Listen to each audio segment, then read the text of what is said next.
第一组的朋友，这个天平的，好，他心里想对我说的话，还有我们接下来的发展。这张牌就是 decision， 它顾名思义就是他现在是有在做决策，有在做衡量的。这个人的个性哦，我觉得就是一个想很多，然后会担忧很多的人，然后可能他做的是比较就是可以，比如说跟数学或者是这种研究、金融之类相关的人，所以他根本就是连在对待感情都有点精算师的概念，比如说。你对他付出有多少啊？你跟他互动有多少啊？然后他要去做这个衡量，你知道吗？然后他给你的有多少啊？对，就是天平嘛，他就在称谁给的多，谁给的少，你对他重不重要等等。然后另外一方面就是他其实还有考量到，比如说，你跟他家人合不合啊？你跟他的物理距离哦，比如说我看到这边有一些是这种，可能你们住的没有那么近，或者是有在考虑以后如果在一起是不是该同居，甚至你能不能接受他的宠物等等，就是会有很多这种现实条件的考量，然后他连这些都考虑进去了，就是其实选到这组的人，我不知道你们现在状态在哪里，毕竟这是大众占卜，但是有些人可能觉得八字都还没一撇，还不够熟吧，我们才见个1-2次面，可是呢。这人其实想的超深远，他已经可能想到你们以后小孩啊、以后家人啊、婚礼规划啊等等，对，所以只是你在表面上看他好像云淡风轻，好像不是很重视，或者是看起来很摆烂，没有很积极的感觉。可是我告诉你，他脑袋全部都在转这个，所以他是想告诉你说，他心里是有你的，对，只是呢，他还需要时间。他也需要时间去做一些所谓的这个，对他们来说应该算审核嘛，就是还在考量，还在考虑。现在他跟你要求就这个，他希望再多一点时间。那当然，他还希望就是能够有一些，你们是需要多相处啦。他心里是向着你没错，可是呢，你要给他更多的那个分析依据，对不对？比如说你们相处的如何，这个人是不是他必须了解你是不是温柔的哦，是不是暖男哦，或者贴心的女生哦，你这个人是脾气暴躁的还是什么？就是他必须要跟你相处，才可以看到更多这个数据嘛，对他来说是这个样子。对，所以呢，他也不是说拖着说想要这种不负责任的感觉，他不是哦。他其实是在一段关系中非常有责任感的人，对，所以你应该是要给他看到更多你的优点，但当然不是去包装了，就是你可以表现你真正的自我，对，因为他现在是对你有感觉的，只是他这个人比较理性啦，他不会就是因为爱情或感觉很好，然后就冲昏了头，然后就把你不好的点也看成好的这样，他不会。他会蛮实在的、实际的去看、去做对分析，从头到尾都是分析。好，所以给他一点时间，就应该说给你们2个一点时间啦。对，就是千万不要急，这一组不能急，急了就是会那叫什么假定弄破袜。好，然后再来一个就是这个 risk，你看就2个骰子，就有点像赌博的，就是。其实你的出现，或者你们的这段关系啊，我不论你们多久，或者是什么样的状态，对他来说都是一个新体验。就是可能从来没有女朋友是这个样子，从来没有男朋友是这个样子。你让他哇，第一次体验到什么？不一定，可能是激情啊，或者是第一次体验到这么痛苦，也有可能。总之对他来说就是一个很全新的展开。所以他很，珍惜你，应该这样讲，心里面哦，他其实是有点，就是觉得说很想要继续体验，所以他会想要保留这一段关系的人，所以他才会觉得说，我知道我欠你一个交代，欠你一个答案，欠你一个关系上的定义等等，或者我们接下来要怎么走，他知道你在意这件事情，对，灵魂上知道，无论你有没有表现出来，反正这个人很聪明，他已经知道了，对，所以呢，他知道要给你，只是呢，他就是需要时间，而且他还在想嘛，所以就是等他想好，他会给你的，然后另一方面呢，对他来说，他觉得不管是你跟他在一起，还是他想跟你在一起，他觉得对双方来说都是一个挑战跟冒险。虽然我不知道他觉得危险在哪里，或者是风险在哪里，我不知道他的想法是什么。对，我们看一下。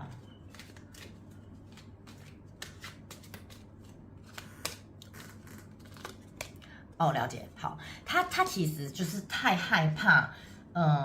他在跟之前一样，就是感情再投入再受伤，因为他是一个我刚刚说的，他在感情上是负责任的人，然后是专一的人，然后应该说不能分心啦，他没办法同时爱这个又爱那个，他心里或眼里只有一个人的时候，他没有那么有空，对，他没有办法再去照料好其他东西，但是他现在的人生主轴可能就是有，比如说事业上要照顾，或者家庭需要照顾，或者是什么，所以他会觉得说，如果我现在很认真的又跟以前一样投入，我会不会又在受伤，或者是我会不会又在得到不好的回应？对，所以对他来说是个冒险。了解，所以他这个人是他现在在恐惧的状态，就是又想要往你奔赴，对，但是又因为太害怕，所以又坐着不动，对。那我看目前他，因为他真的是慢的人呢，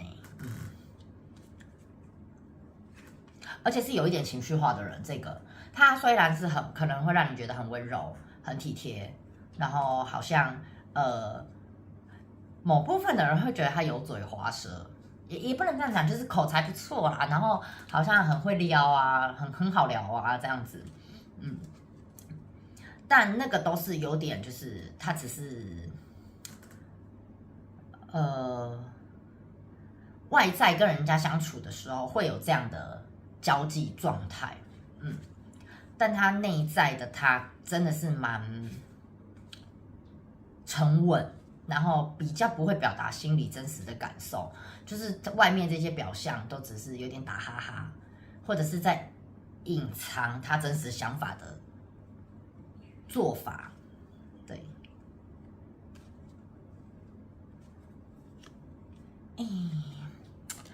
既然抽到这个，我想讲一下，就是有这个人他蛮在意性方面合不合的，对，他其实是会有那种。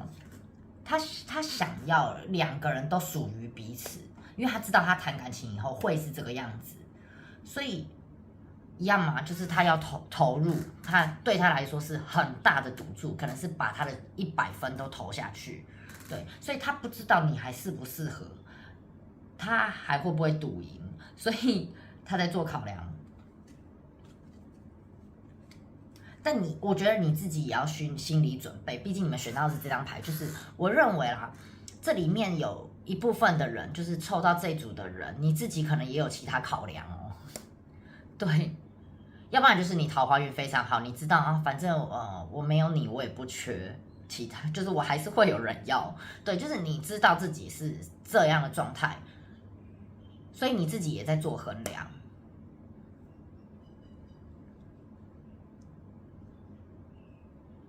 甚至有些人可能在怄气就是觉得你再不讲那我就去怎么样？对，不要做这样的事情，因为他是个敏感度算高的人，就是你们的灵魂是有连接的啦。就是说，如果你以为你在心里想一想，没有人知道吗？我告诉你，他感受得到，他敏感度超强的，对，所以不要有这种负面的想法。或者是怄气的、冷战的，或者是想要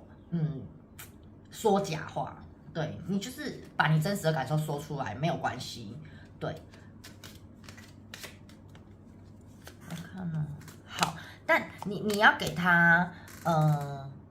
无压力状态，你们可以就是像朋友这样很轻松，啊吃饱了没啊什么的这样，而不是说你在干嘛？你怎么都没有回我？这种就是我觉得这两个的差距是很大的，就是你不可以让他觉得有束缚、有限制，或者是你超越你们现在关系该有的对话跟相处模式哦。因为他这个人就是我说的水象非常敏感，他很需要安全感，然后也很需要轻松自在的交流，所以当现在的交流如果不够自然的话，他就会退缩。你可以说这人有点固执，你必须照着他的步调去走。他现在想慢就要慢，他现在想快，你又要跟着他快，就是会有一点这样子，对。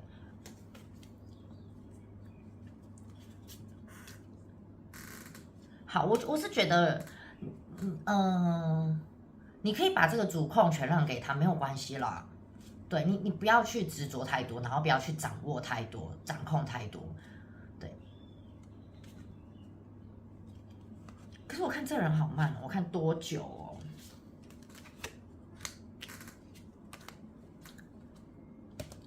好，这边真的看不出来耶，就是还是需要多相处，你才有这个数据给他分析嘛，他才可以知道你到底是个什么样的人。他这个人不是故意不给答案或者不负责任，他真的是很认真的在做考量跟选择。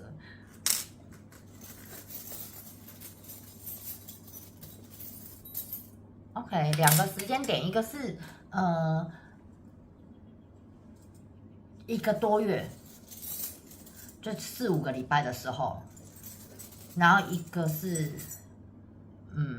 半年左右。好，因为是大众能量，所以会有我觉得这两个能量拉距很大。我觉得大部分的人是可以得到很快的答案，这万物唯心造嘛，所以是看你自己的意念发送如何。对，如果你正能量很多的话，我觉得你们就是快的这一组，你们就是1个多月就可以得到他的答案。对，但你同时要去进行，就是跟他相处啊，跟他做了解，跟他做互动才有办法哦。对，那如果说老师我没有办法，我们现在的状态就是可能是比如说是断联的，或者是在等他复合的这种，你没有办法真的给他太多很自然的互动跟了解的话，那我觉得半年会有个答案，因为他内心就是知道他需要给你一个东西，对，给你一个交代。好，所以抽到这组的人，他不会就这样不见走人，或者是没有下文，就是你们一定会有个下文，就是怎么讲？就是你们一定还会有一段故事的，对，不会这么简单，就是这人就消失在你的世界中，对。好我觉得抽到这组的人，你们自己也有个状态，就是你们不能一直活在过去，就是不能一直在回忆中。就是你知道大脑有时候会去美化回忆，就是时间一直在进行，时间在跑，对，你们回不到过去了，对，所以你应该不只是让自己有成长，你还必须让关系、让整个生命都有成长，这对你来说是很重要的。因为我觉得少部分的人是因为你一直停留在过去的某一段，你一直执着到我想要再跟他成为之前的什么样子，或者是我们第一次见面那种好快乐的样子，或者是什么的，刚开始聊得很好、很暧昧的样子等等，就是你一直在把那个定为一个标准，对，然后你一直觉得说你现在就是不够，但有没有可能是你越要越多而已呢？或者是说你自己没有在成长，那对方才是那个不想一直停在那里的人，所以你是不是应该要2个一起携手同步呢？他会想要陪你同步啊，只是现在你们要分开独立进行，因为我看到的是他还有他的课题要解决，而你是必须赶快自己去做成长的人，我看到这边警讯、警铃，叫你赶快动作的，不是说赶快对他做什么动作，赶快传讯息给他，或赶快阻止他，或者赶快怎么样，都不是，绝对不是这样物理行动的事情。不是在这个三维做事。对，你应该是增加你的灵性提升。你情绪有什么问题，赶快解决。你觉得你有什么缺点？是太懒惰啊，还是脾气太暴躁啊，还是有公主病、王子病？对，这些是你现在需要处理的，还是说你工作太忙了，你从以前就在忽略它？对，总之就是现在的状态就是要找出你的问题，然后去让你们的关系有成长。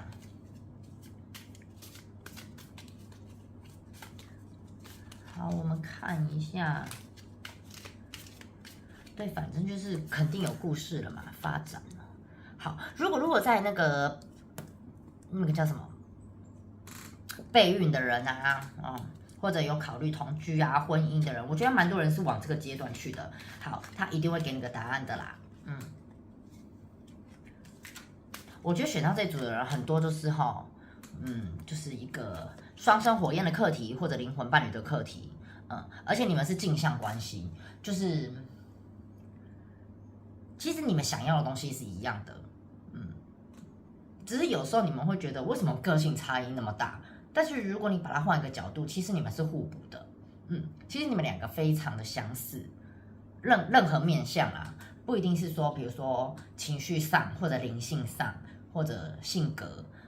有可能是连物理条件都是相似的，比如说住的地方很近啊，或者是你们都是独生子、独生女啊，类似这种，或者是都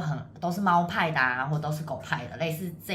这种感觉，其实你们有很多相似之处，但是你们不知道为什么相处起来就会觉得，还是看到大家不一样的地方，对。可是本来就是没有人是完全一模一样的嘛，对。但是深层来说，你们两个基本上，我觉得双生火焰几率好高哦，我看到80%，就是你们是来自同一个能量体，所以当然你们有很多相似的地方啊，你们本来就是一体的。对，所以你对这个人，你也会有一点就是感觉好像怎么分不太开来，或者是即使分开状态，你还是会去想到他。对，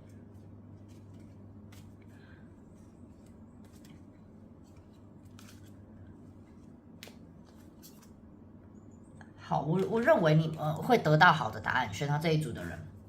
我说一定有故事嘛。那基本上，如果是好好的，就是像我刚刚说的，你继续跟他相处，然后给他很多依据去分析，你好，自信的表现自我没有关系，在他面前表现真实的你，然后让他认识你，然后有自信，他就会喜欢你，对，然后他呢，有可能就加快速度嘛，对，刚刚说了2个时间点，对我认为是可以加快速度的，然后同时呢，去考量什么呢？考量你的情绪还是说你的个性，还是有哪里灵性上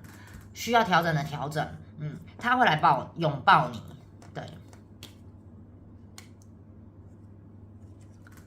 可能这边也有一些同性的朋友，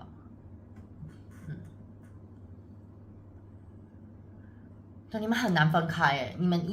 们两个要相遇，就是因为有一个课题要去学习或解决。你有你的，他有他的哦，不是说你一定要去协助他完成什么，是你遇见他，很有可能是你学会了什么，你得到了什么，对，所以我觉得都是抱持着感恩是最好的状态，然后现在就是等待那2个时间点。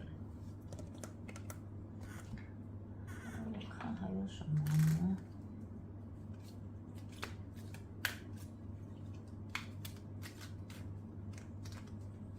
他还有想对你说什么？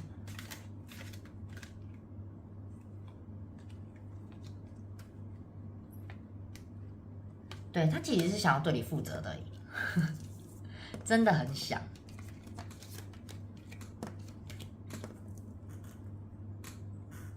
好，他是个怕麻烦的人，可是他却想对你负责。哇，那可见你对他其实算是重要的哦。他在你身上可以感觉到自由。好，那看来你就是一个不会去管他太多，然后蛮尊重彼此空间，然后也同意他独处或者是跟他朋友相处的人。他觉得在你身上可以真的得到这种尊重跟自由。所以他才会想要开始对你可能投入。哦，而且你们两个之间如果在一起的话，你们关系可以创造，可以激发出彼此的灵感，你们会变得很有创造力。可能你们两个做的工作都是类似这种，就是可能需要艺术啊，或者是有这个表演的啊，比如说讲师也有可能，或者是像我们这种，就是反正就是很需要灵感、很需要想法、很需要创造力的东西，甚至设计啊、建筑这种都有可能，好，总之是需要发挥彼此这个灵感的工作。然后你们两个在一起的时候，就是很自然，就是可以创造这种能量流动，对，所以你们会促进它，然后彼此算是这叫什么有帮助吧，就是彼此的贵人，在感情上，在事业上，好像都是彼此的贵人，还不错，也可以说你有就是那种好像帮夫运或者帮妻命嘛，对，这种，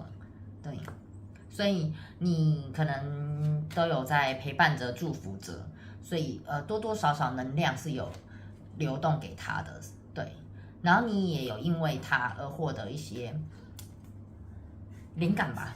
对，在工作上可能比较有动力啊，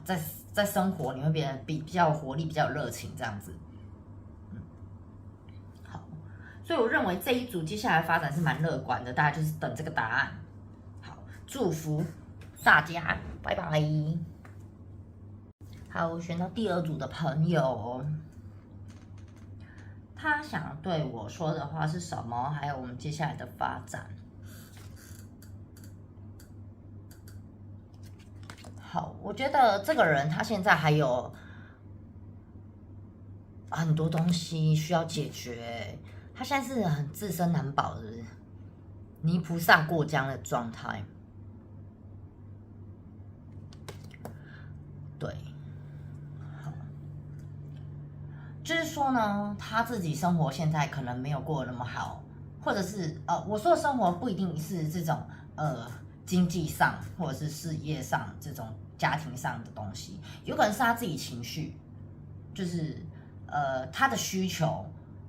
没有达到，或者是这个人可能就容易不知足。总之就是现在你要问他的感受，他就是觉得我的人生还不够好，他想要的可能还很多，或者是他想要追求的东西还很多。好，所以他现在在意的是，第一，他可能觉得他有点配不上你，就是内心哦。我们现在不要管他跟你讲什么，就是就算他跟你讲是说，他觉得他是很有自信，他很棒的，或者是什么，可是他最深层的这个内在，其实他是有一点觉得说，你好像比他好就是他觉得有一点配不上你，他觉得他现在就是整个内心是，或者是情感上等等，当然有可能也有些人是经济面向的，反正就是他觉得有某部分蛮匮乏的，他不知道如果好好的跟你走下去，他能够给予你什么，对。所以这个人现在是恐惧比较多的状态，然后呢，他会想要为了你而去成长，对。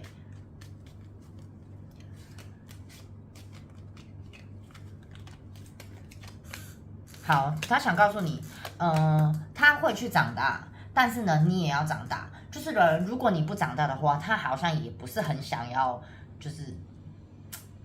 他不是那种会想要什么保护弱者或者扶持着对方、拉拔着对方的那种。其实这个角色是很累的，我们不可以当这种类似有点弱势者或者是受害者或者是要被帮助的那个嘛，对。当然，我们也不一定说要什么施比受有福，然后成为去帮助他的那个人，是也不用这样状态。他希望的就是平衡的，就是两个人一起携手，然后一起成长，两个人在一样的程度，然后一起长大，这样是他觉得最舒适的状态。就他不会有那种要亏欠谁、要帮谁、很疲劳，因为他其实有在意能量交流这件事情，就是精神程度上的。对，所以他会在意你的价值观啊，你的信念、你的想法啊，你对某件事可能看到哪一个新闻，你的感受是什么？对到某一个人的这个行为，他可能问你说，你觉得这个人这样做对吗？他会想要知道你这种精神上、灵性上、心智上面的一些，比如说思考模式，或者是说这个价值观、态度等等。他在意的是这个东西。所以我认为选到这组的人啊，可能是你们这个部分让他有点失望了。我讲三维一点的好了，三维一点就是可能说你们政治立场不同啊，或者是说你们对生养教育有一个人可能不想生，有一个人就是觉得要有小孩才是完整的家庭啊，或者是要不要养宠物这种东西，可能就在做争执了，或者是该不该跟家人同住啊，或者是是要男生养家还是女生就是也要有这个负担经济的问题。总之就是很多是世俗的考量，这些观念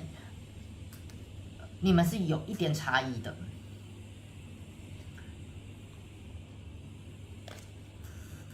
我们现在在看怎么做怎么改，对，他真的是希望你去做调整。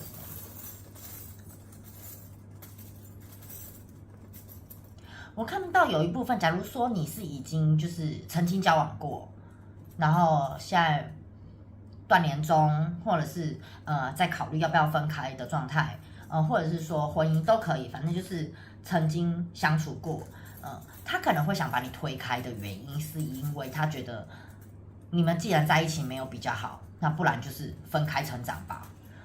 他并没有想要什么，你过你的生活，他过他的生活，我觉得没有到这样子的状态。但是他现在就是心里要有一点，他也想放松了。对，你看这个人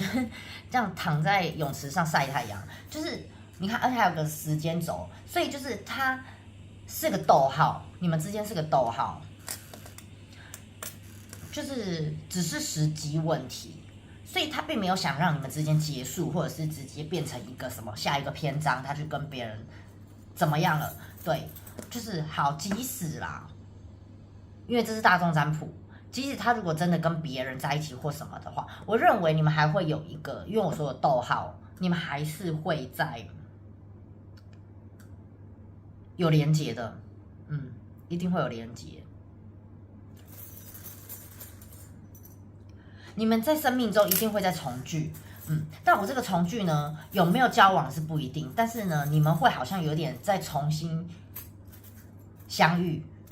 然后有机会聊到天，然后会去问彼此，就是说，所以我们，这段时间没有相处的时候，你有什么蜕变？你有没有什么不一样的成长？我过得如何？你过得如何？对，那我觉得那个就是一个很重要的关键点，因为他在意这个东西，所以如果他发现你没变，你还是一样固执，还是你还是一样的脾气暴躁，还是你是一样的，就是他觉得可能你的某些观念很狭隘，或者很不懂得变通，那可能那个时候才是真正的据点哦。对，所以我认为这段时间你要去找出来，他到底希望你成长的是什么，还有他自己想要成长的是什么。对，就是不要太压迫，一样是让时间去跑，他必须完成他的课题，然后你也必须完成你的课题，你们灵魂才有办法重聚。包含就是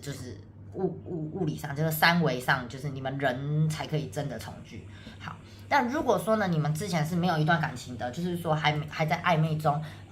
考虑要不要交往的人，我认为呢，你们就是多相处，然后玩在一起。也不是叫你们做酒肉朋友啦，就是你们的聚会啊，你们的什么，就是一定要轻松愉悦的，然后在那些面向呢，让他知道你有什么改变，对，他真的是想要快快乐乐的状态，就是不要有太多压力耶，不要动不动就问他说，那我们接下来怎么办？那个你到底想不想换工作啊？你的工作好累哦，就是他跟你在一起，好不容易可以脱离世俗的一些烦恼，结果你又硬要把他拉回去，对，所以你跟他就是一直都是在那种欢愉的状态、庆祝的状态，然后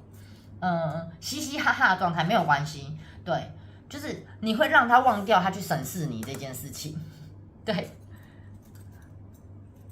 但我觉得你要很厉害，就是又要有办法，就是告诉他某些你的价值观哦，就是要从这段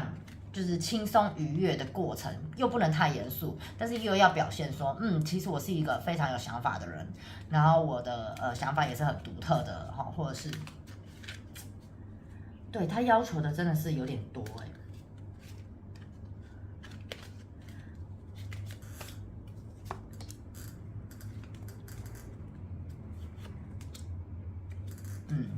他想对你说，其实他觉得，如果两个人想要继续在一起的话，是必须对自己两个人的未来有帮助的，或者可以自私一点哦，对他有帮助的，真的。可能你遇到这个人，就是好像是什么，把感情当投资，是不是？他觉得没有办法，就是两个人只是爱来爱去也不行。就是现实层面世俗的东西一定要考量到，一定是要有成长到才可以。如果两个人在一起完全没有帮助，就是1+1没有等于2或大于2的话，他是不会想要继续维持这样的关系的。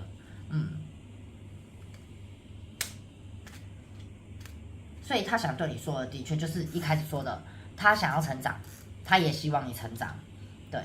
那你们接下来的发展，我看有没有时间点哦。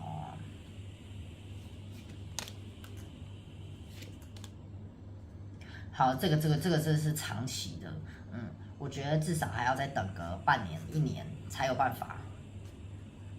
半年我都觉得有点小困难。你们选到的这个人呢，非常的慢哦，不一定说个性慢，可能他灵魂这次要突破的课题非常的慢，这是个大工程的意思。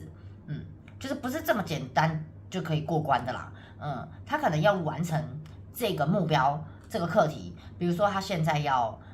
在事业上升职，可是这个升职呢，可能是后年的1月才有可能开放这个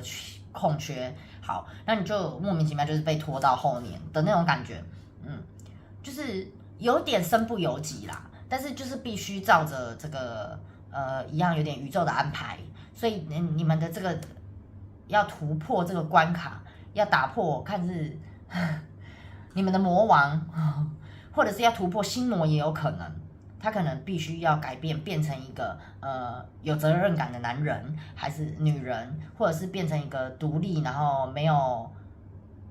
坏脾气的女人之类的。总之，他要解决这个课题，可能真的是要花个1-2年，所以会比较久。你们是有点在互等彼此的，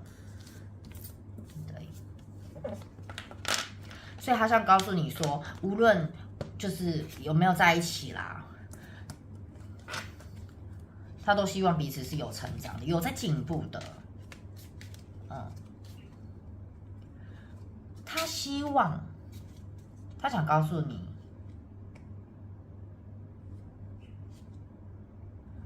你想要的需求不要寄托在他身上，他会压力很大，他这样不一定能够给予你。对，你可能觉得我这个要求非常简单，你就直接可能讲一句话就安抚到我的情绪了，你就给予我了，我不需要再更多其他东西呀。我又不是叫你什么买房子或者是移民来跟我在一起，这有很困难吗？可是呢，他其实是觉得说他不想要一直这样子给予，他希望你是有能力自己赚取，应该不是说赚取，就是自己去争取或者是给自己满足自己这一块。对，比如说你需要安全感，那你自己满足它。你需要一个包好了，你自己赚钱买它，有点类似这样，而不是什么东西都寄托在他身上，依赖在他身上。对，所以我认为你要去重新审视一下你们关系是，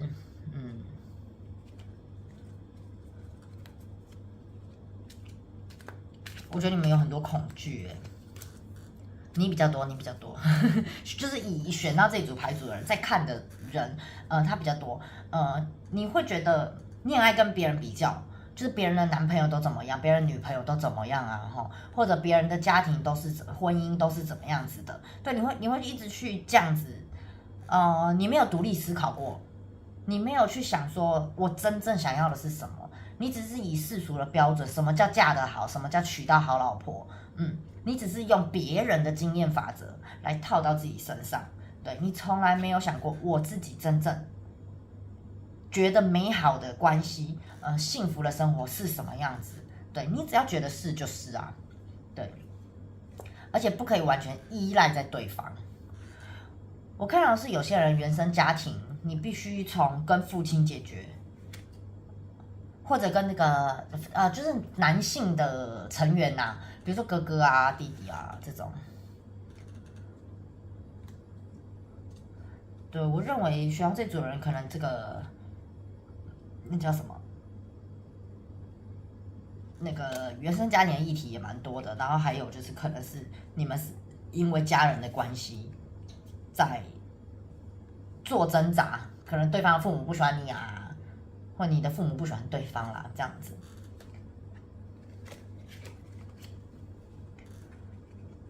我认为选到这组人有故事的比较多，比较不是那种就是还没有交往就来问说他对我的感觉是什么。对，我认为是你们已经就是可以算有历史了吧？对，然后大家之间是在考虑，大家想走不同的方向，好，就是你想要的跟他想要的不同，然后你需要的他好像认为你不需要这个，对，因为你们的争执点都在这一块，可能有不够了解彼此的状态，那你就要考量一下，就是为什么他会这样认为我，就像我们前面不是有抽到，就是他好像认为你的价值观、什么信念或者是一些想法都跟他完全不匹配、不太符合嘛，他一直希望你改什么改什么这样子，对，可是那你就要想，我就不是那样的人啊。那如果你不是那样的人，你是不是在表达沟通该去进步？你应该怎么呈现说你真实的样子是什么？对，你是不是在他面前都没有表现过你真实的自己，或者是好好的表达过？对，那你是不是应该从这一块去着手，让他知道哦，没有我真实的想法其实是什么样子，我的价值观很好，可能跟你一样哦。对，你可能要让他知道这件事情。对，但如果说没有，他其实也没有看错你。OK， 那可能真的就是两个人的观念不太对，不太对盘，不是不太对。这组也有一些同性的朋友出席，可能会选这组。而且我看到这组啊，就是真的好像就是什么都能吵朋友之间也可以吵啦，然后上班迟到太晚回家，什么加班了也可以吵啊，吃什么好像也可以吵，对，这个问题挺多的。我看一下他还有想对你说什么话哦。总之我们可以确定接下来发展就是还是会有继续联系嘛，就是完全断联的人，可能才半年1年就可以收到对方的消息，对。然后期待重聚的人也是，就是大概1年多嘛，对不对？1年多2年，好，就总之你们的发展就是一个逗号，他也还没有准备好要从你生命中消失啊。老实说，你也还没准备好嘛，所以就不会，万物唯心造，所以不会。OK， 他想要的是和谐。是真的很常在做争吵，是不是？或者说你们两个就真的很容易在做斗争，会想要去争夺谁比较强，然后我有没有赢你，或者是就这个面子还是自尊心的问题嘛？太好强了，温柔一点让一下又没有关系。他想要平和一点的这个连结啦，对。所以我觉得就算他再回来，或者是再有机会接触到，或者是在你们可能是同公司啊、同个学校啊这种，再有机会接触到，我建议就是和谐，就是相处的好好的就好，快快乐乐就好。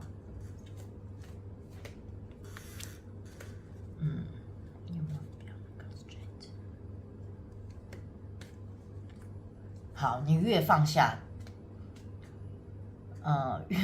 有点墨菲定律的感觉啦，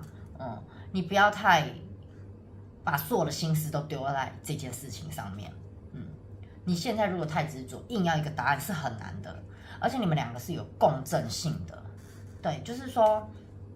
他接收得到你的那个频率，所以假如你现在很急躁、很火爆，然后很烦，然后是不是我们的那个上脉轮的部分就会震动的很快，就会很急、很火爆嘛？然后他可能也会感受到，他有一个莫名其妙开始没有耐心、不耐烦，或者看到你就是龟巴都会，对，所以就是我觉得你们两个就是有点也有点投射的感觉，你们两个频率是会互相影响的，所以你冷他就冷，你热他就热，这种感觉，所以你爱他，他就会爱你，好不好？大家可以想办法用这种频率的方式去对他，因为这人的精神力、灵性是蛮高的，所以你对他做相吸，他就真的可以被吸过来；你对他做相斥，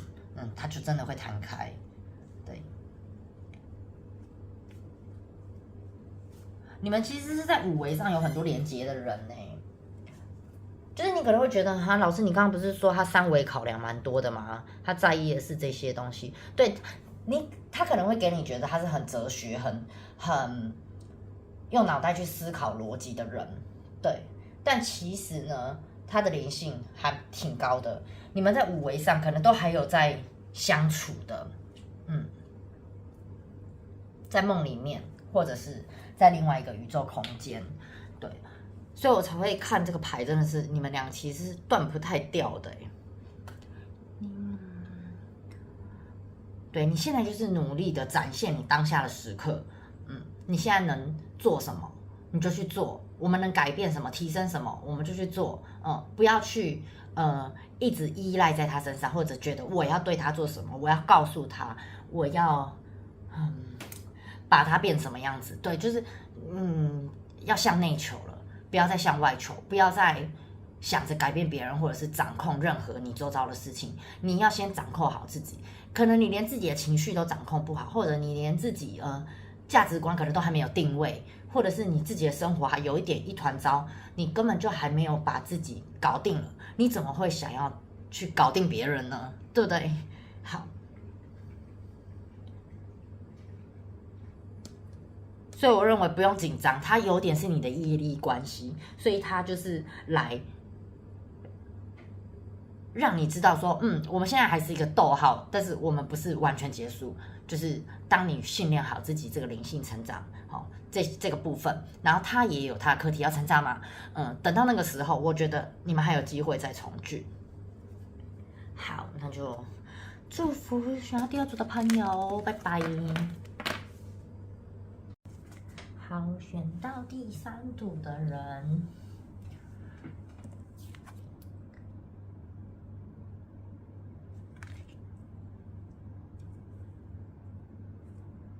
我觉得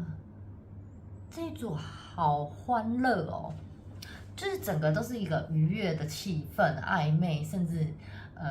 热恋吗？就是其实很快乐的哎。他想对你说的话，我觉得好像不用我帮他说，他会自己来说，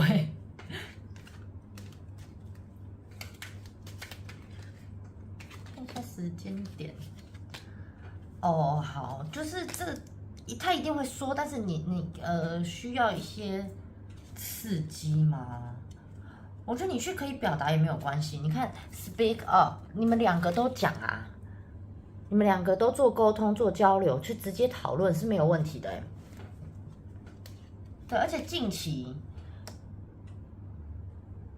我觉得2-3周吧，不用一个月，真的就是近期短时间内啊，他就会提出一个邀请，就是说可能约你吃饭啊，或者是参加什么聚会啊，就是总之他会想要跟你见面，然后。我觉得提出交往跟结婚这样的要求，就是进入关系下一个阶段的要求也会有邀请啦，不是要求，对。但但我看到部分的能量是说他是需要督促的，就是说你可以尝试先释出好意，做个球，然后试探试探的。对，因为这个人他比较算被动吗？就是不太敢说。他这人你会觉得说他可能平常好像很敢聊啊，很懂聊啊，就口才不错啊，就是很幽默啊这样子啊，他怎么要跟你讲正经事的时候，好像就是讲不出口。对，我觉得他这个人是需要就是稍微 push 一下的，他对到真正认真的事情，他反而会没有那像平常这样的这么潇洒，对。他反而会考量的蛮多的，而且我觉得选到这组好像没什么好算的，就是可能可以结束了，因为怎么说呢，就太快乐了啦。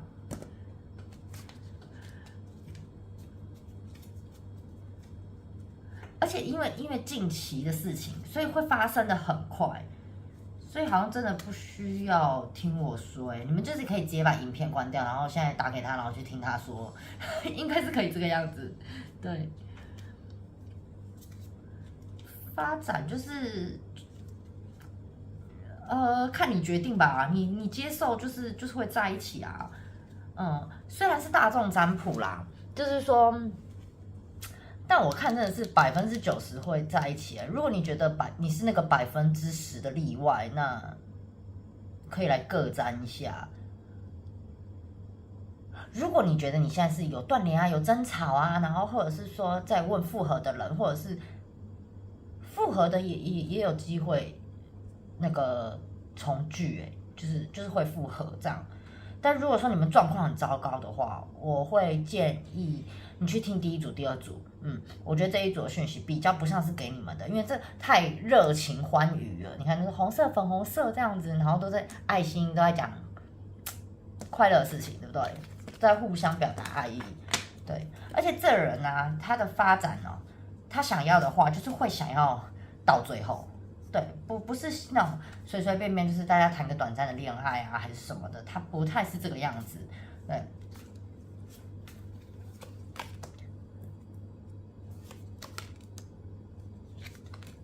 好，我觉得他现在啊，唯一可能会有点退缩的原因，就是因为，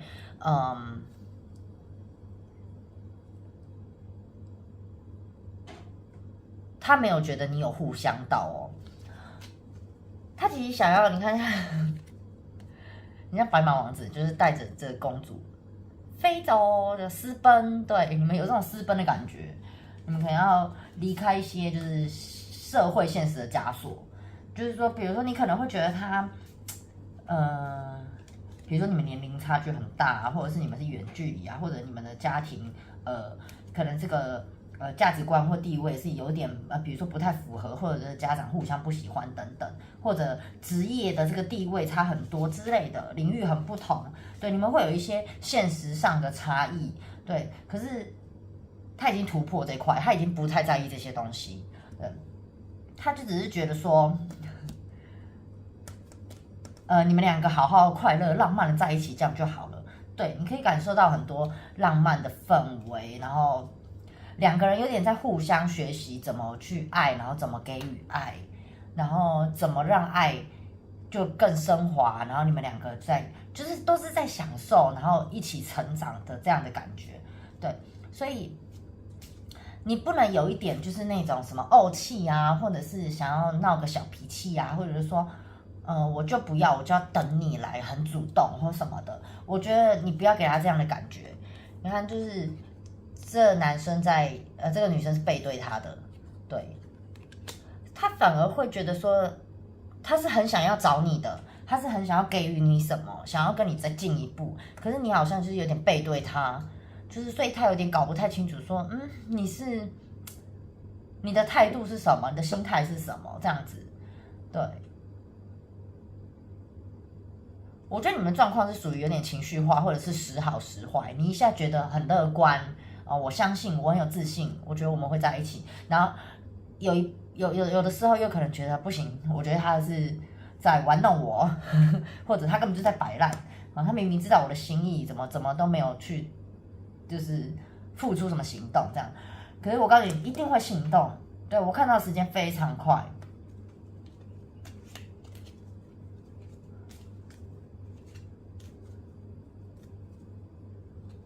我觉得这组都是喉轮跟沟通的问题，就是你一定要诉说，一定要表达，尽量不要讲不好听的东西，或者是不是实话的东西。对，就是你要先面对自己，诚实，然后说真话，这样你才可以好好的把你的心意传达给他。对，我觉得这组不用太害怕。对，我觉得问题反而不是你现在心里在占算的这个人我觉得反而是选到这组的人啊，他可能还有点观望的成分在，就你可能会有其他选择，或者是你会觉得说，哦，跟他在一起真的是很好吗？什么的。对，我觉得你是不是心里已经有一点点那种胜券在握的感觉？对，或许你的身心还没有这样觉得啦，对，但是可能你的那个灵魂已经就是好像很明白他的心意，就是知道说你想要点头，这个人一定会就是奔向你，对，所以你又有一点就是在想说，那我好像拽起来了，对，我到底要不要跟他在一起啊？这种就是你觉得主控权跟这个选择权好像跑到你身上了，对。我告诉你，他也有感觉到这一点，所以可能这就是他慢，然后不敢说的原因。然后第二个原因就是呢，你们两个有一个共同点，就是有时候会想要的太多，对，然后要不然就是焦虑太多，想太多啦，对，他可能会觉得说，我又想要事业，又想要跟你你侬我侬，可是又想要自由，然后又想要把家庭顾好，然后又想要什么，就是对，可是人生的确本来就有这么多面向啊。就是不是说想这些事情是不对的，只是不要去悲观的去想，然后你们比较要注重的就是要怎么调和去做分配。对，你跟他相处是不可以什么100%就在他身上嘛，对，你一定要去做好规划，就是我30%在我自己身上跟自己独处，20%在事业然后我给他30%之类的，我觉得你们是需要去做这样的调和跟计划的，对。你们两个同质性很高就是说，你们的情绪啊、想法啊，或者对待感情的态度啊，其实是很相似的。你们两个，比如说都是很有责任感的人，然后也都是专一的人，然后也是，我看是过去可能有点受过伤，然后你们已经成长淬炼到一个地步，对，所以已经。对待感情的态度是有一定的成熟度的，所以已经不会是像以前那种小时候，然后这样子爱来爱去，然后3天就换一个人，你们也厌倦这种事情了。对，你们想要就是走到最后，那其实这个人也是，只是他会害怕失败，对，他怕说。会不会又像之前一样选错了，或者投入很多、牺牲好多、配合好多，结果有可能失去了自我，或者是没有顾好自己的生活，然后甚至可能在心里留下一些疮疤，然后有很多负能量需要疗愈，他就是已经厌倦这个失败的历程，对，所以他是需要鼓励的。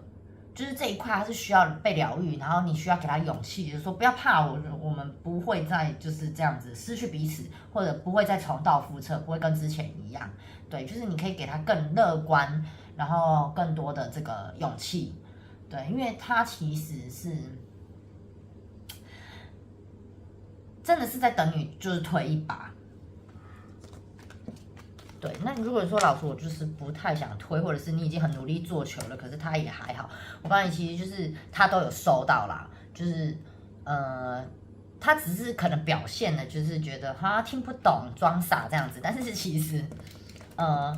他知道你在 push 他什么这样，然后就我说的很快，时间很快，他就会来告诉你。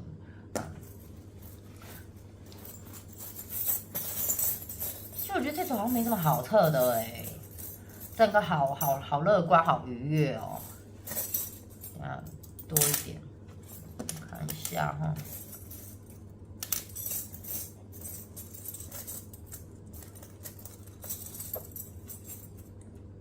对，你们就是哇，快速诉说跟沟通跟倾听，好，对，你们这一组就是要多讲话，不止讲话，我觉得这个人还蛮在意这个有没有面对面沟通的问题。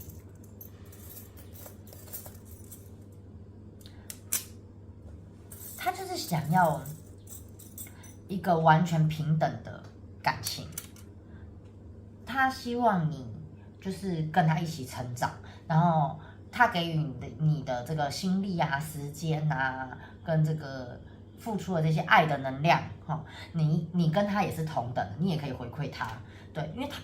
他不是爱计较，老实说，他可能是怕了，对，可能之前常常是给太多，可是回馈的很少。对，所以他有点就是觉得，那我还该给吗？对，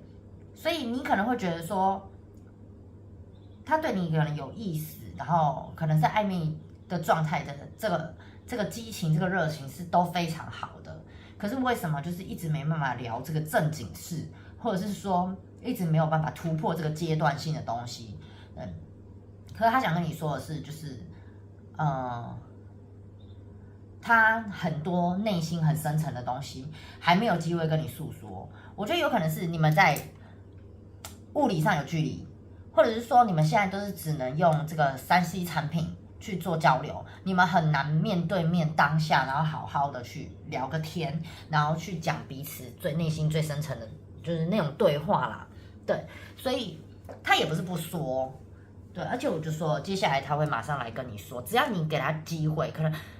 当面对面的接触，深层的接触，深层的接触，对，不要想歪。但是如果是性方面的，我觉得是可以的，因为他好像也蛮在意这一块的。对，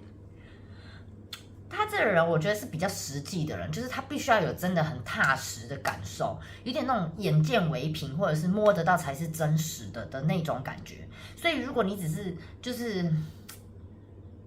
让他很虚幻，比如说是远距离，然后打嘴炮啊，或者是空口说白话，给的承诺什么我摘星星给你啊那种，然后他就觉得什么东西，就是他不是很喜欢这一种，就是这算浪漫吗？对，可是对他来说这不是浪漫，他实际相处然后抱在一起，那种他碰得到的，他看到了，这才是他要的，所以承诺对他来说也很重要。对，就是因为重要，所以他才没有办法这么快讲出来。对，所以可能有让你就是，我觉得这一组的人是有等一段时间了，或者是思考你们的关系有一段时间了。对，我觉得接下来的发展就是超快，你可以去带动他，然后就可以带动到你想要的方式。有个讯息就是说，假如你现在是悲观的，然后觉得他一定不爱我啦，他一定怎么样啊？你看他的表现，你看他回讯息的速度，你看他没有跟我早安晚安。好，如果你就是一直执着在这些东西的话，我告诉你，就是你的想法显化的很快，对，然后你就会把这个不好的状态吸引过来。没错，就是你是可以掌握一切的，对，所以你必须改掉你这个，不是改掉，就是先不要想这些负能量的东西，你就只要想着说，他爱我，对，我们接下来发展性很高，对，对啊，一直圣杯2，一直就是你们要结婚了吧？还是太美好的状态了哇，还成家，对我真的觉得这一组来算什么意思的？突然惹到老师生气了，对，对，接下来他想对你说的话，他都会来跟你说，对，然后或者是你引导他说都没有问题。不过我会觉得当面比较有机会说到，就是如果你只是文字说，嗨，你最近心里什么想法啊？他可能就是不会把真实的想法表达出来，他表达的会不够好。对，然后甚至你可能也会错意，所以我觉得你们不是这样子的沟通，你们的能量要正面冲击会比较好，对。而且真的就是一个那个我要怎么说？你们接下来有个爱的能量体，就是在你们前面，你们2个会往那个能量体奔赴，你们会去做结合，我看到这一组基本上还蛮多是双生火焰的，就是你们已经经历过前面的那些课题，然后你们两个就是本来就是命中注定该结合的那种感觉，对，所以除非你们之前的课题还没完成。天哪，我又抽到一个家庭牌，对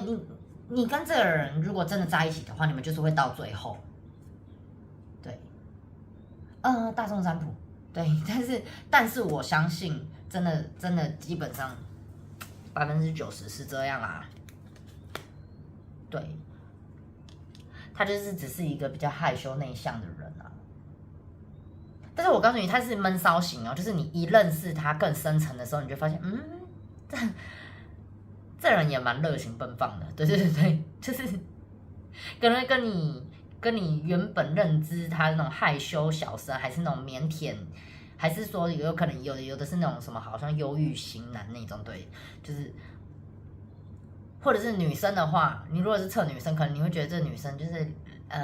气质啊温柔婉约，然后什么邻家女孩型，就哇哦，原来这么的活泼开朗，对。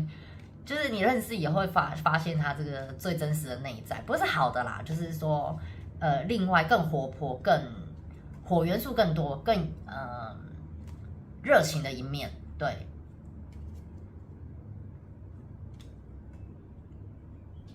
就会是你想要的我现在介绍的讯息就是说，这个人就算你现在观察。我觉得大家都真的要放下脑袋啊，这个肉眼思考去观察这些东西，不要卡在三维。对你会被这个人吸引，也是因为灵魂的关系。对你对他的灵魂是熟悉的，就是莫名其妙就觉得，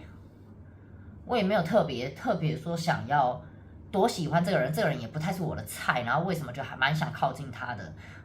那其实这就是有点大家的灵性在运作的嘛，本来就不是这个肉眼跟行为跟头脑甚至情绪或者你的心智在做决定的，对，所以你的灵魂你们两个的灵魂已经认出彼此了，现在是你们的身体跟情绪这些东西还没有认出来，对，你们两个原本很深呢。不止这一世，你们前世可能就是已经是情侣了，或者是你们是灵魂家族这样子，你们想要再续这个缘，对，你们两个是，灵性根本就黏在一起的。我觉得这个双生火焰几率这组超高，对，好，当然我们说会不会分开，你看底牌是恋人。不是就是有关这个爱情的好牌啊，都快被你抽到了，圣杯1、圣杯2，对不对？圣杯10，然后还有这个家庭牌，对，然后恋人牌，好像没什么好解的了。好，我们就先恭喜这个第3组的，然后你可以告诉我一下你们现在的状况是不是真的就是这样？有没有被告白成功？对，一定要留言告诉我。我觉得这整组就是太欢愉了，我算得很快乐，对。好，就恭喜啦，加油，拜拜。